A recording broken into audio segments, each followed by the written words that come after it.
시청자 여러분 안녕하십니까? 무기고 연속기획으로 돌아왔습니다. 오늘이 무기고 연속기획 마지막인가요?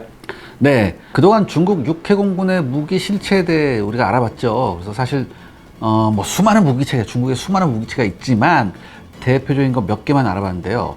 오늘은 이 시리즈의 마지막으로 중국의 전략 무기는 과연 이상이 없을까에 대해 이야기를 한번 해보려고 합니다. 아울러 지난번에 방송 분량으로 소개를 못 해드렸던 중국의 또 다른 전투기 이야기도 시청자 여러분께 전해드리고자 합니다.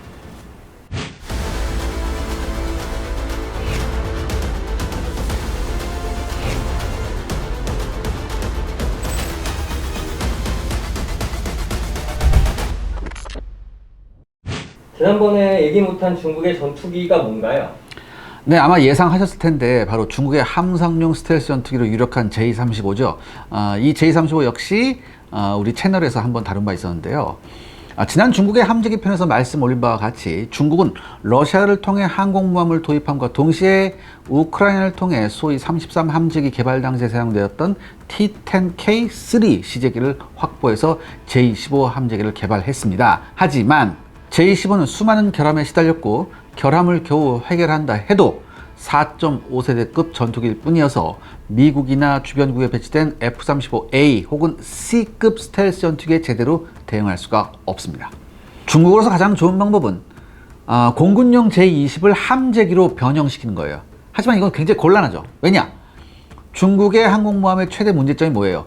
J-15 함재기가 굉장히 크잖아요. 전장이 21.9m에다가 날개폭이 14.7m. 이게 초대형 전투기거든요.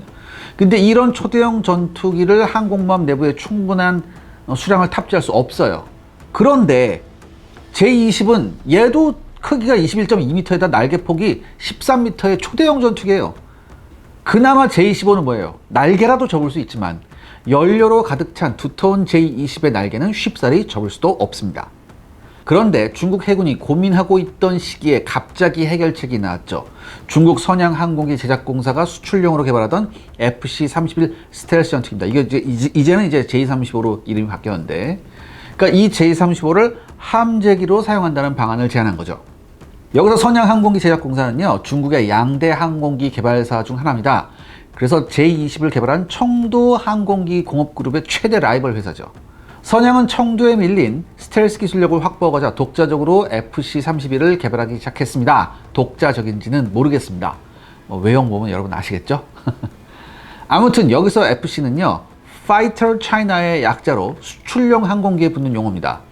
이와 비교해 중국군이 도입하는 전투기에는요, 이 한자로 섬자, 이게 뭐냐면 이제 섬멸하다 할 때 섬자예요. 이 섬의 영어 발음에 따라서 J를 붙여요. 그런데 중국은 앞서 제가 말씀드렸듯이 광대한 영토를 가지고 있기에 러시아가 미그 29를 사실상 포기하고 대형의 수호이 27을 주력기로 선택한 것처럼 중국 공군도 대형 전투기를 선호합니다. 그래서 FC-31과 같은 중형급에는 관심이 없었는데요.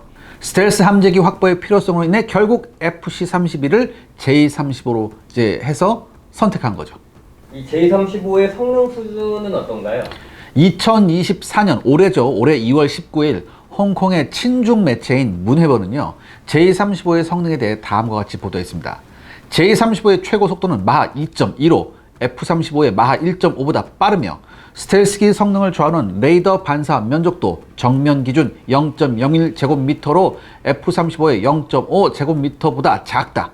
최대 이륙 중량도 35톤으로 F-35의 32톤보다 무겁고 전투 행동 반경은 1350km, 무기 적재량은 최대 8톤에 달한다고 보도했습니다.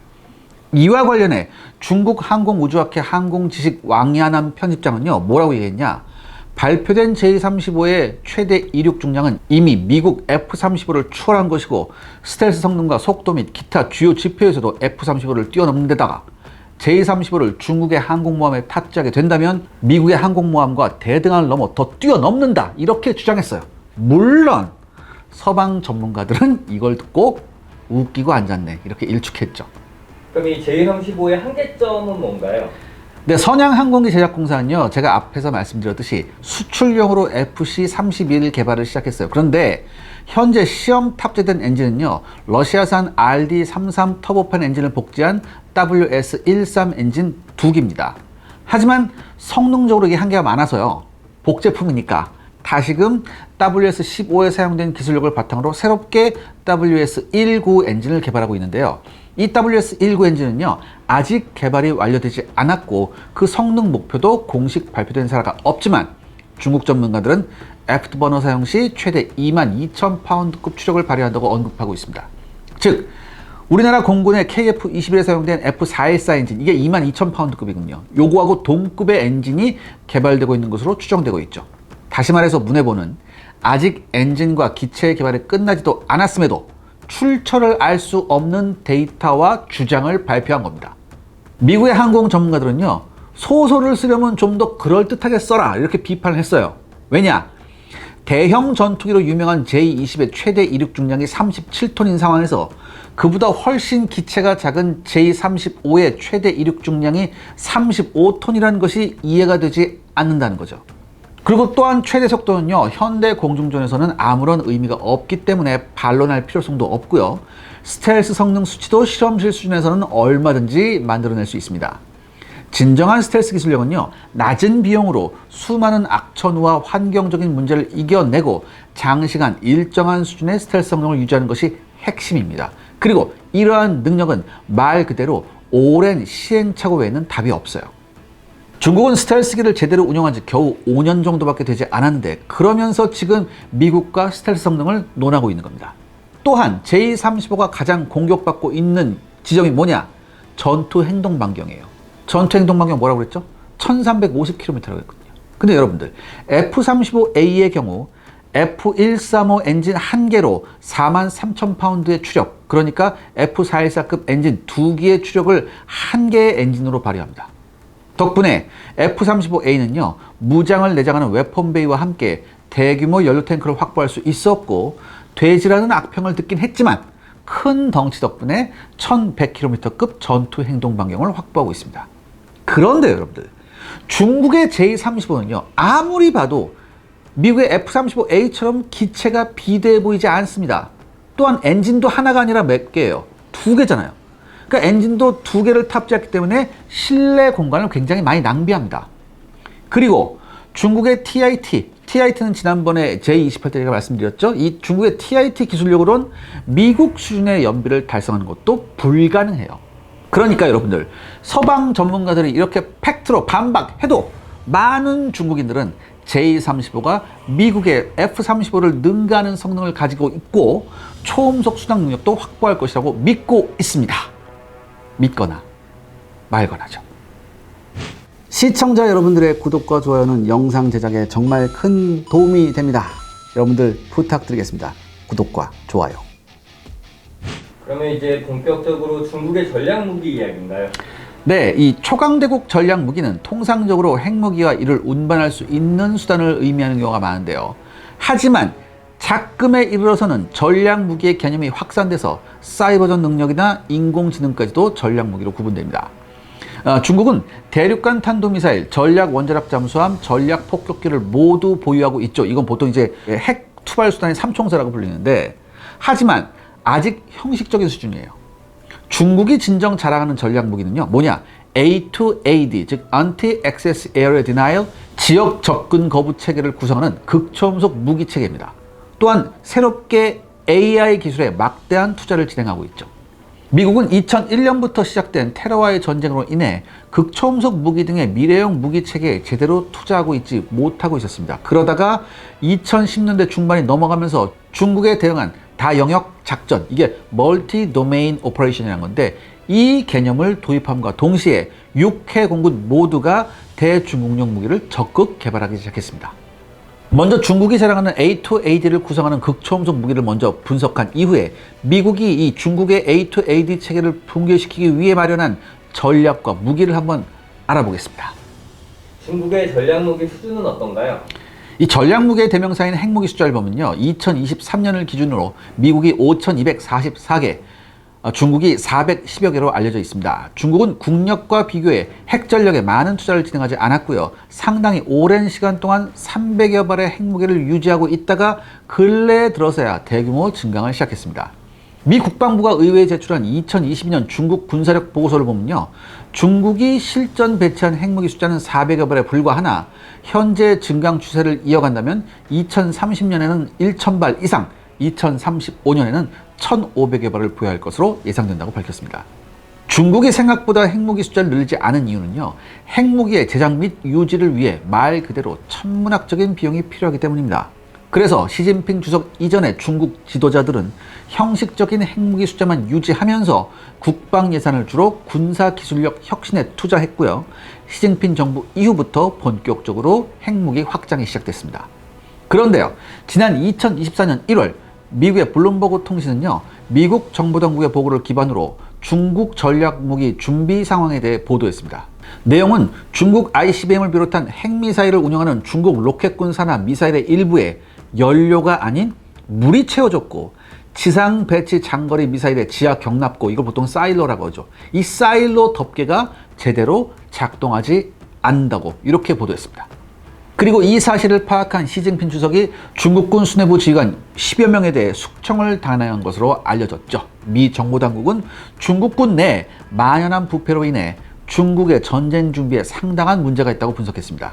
이를 확인하듯 로이터 통신은 2023년 12월 29일 로켓군 사령관과 전 현직 부사령관, 남중국해를 관장하는 해군 사령관 등 모두 9명의 중국 장성이 해임됐다고 보도하기도 했습니다.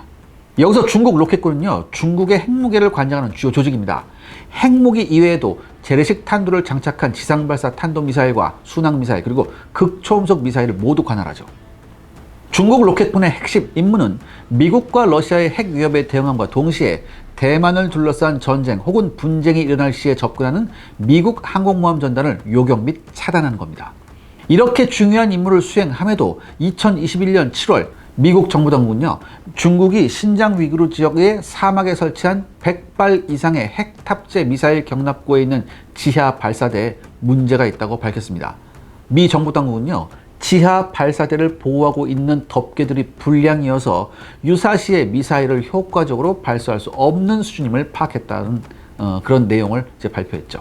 더욱 골치 아픈 점은요, 로켓군을 비롯한 중국군 내부의 부패가 단지 썩은 사과 몇 개의 소행이 아니라 만연한 현상이라는 점입니다. 미 정보부는 중국의 준비 상황에 문제가 많다고 판단하고 있는데요, 그나마도 지하 미사일 발사대 문제는요, 사막 기후 특성으로 인해 발생할 수 있지만 미사일의 연료 대신 물이 채워진 것은요, 중국 내부에서도 엄청난 스캔들이었습니다. 중국 로켓군이 보유한 무기들 중에 어떠한 무기에 물이 채워져 있었는지는 공개되지 않았지만 대표적으로 중국이 보유한 DF-5 대륙간 탄도미사일이 이 UDMH 액체연료를 사용하거든요.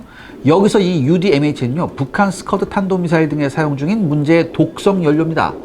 그러니까 이게 발암 물질과 동시에 고물을 녹여낼 정도의 부식성을 가져서요, 장시간 보관이 어렵습니다. 그래서 지속적으로 연료를 교체하거나 발사 전에 액체 연료를 충전하는 그런 방식이에요.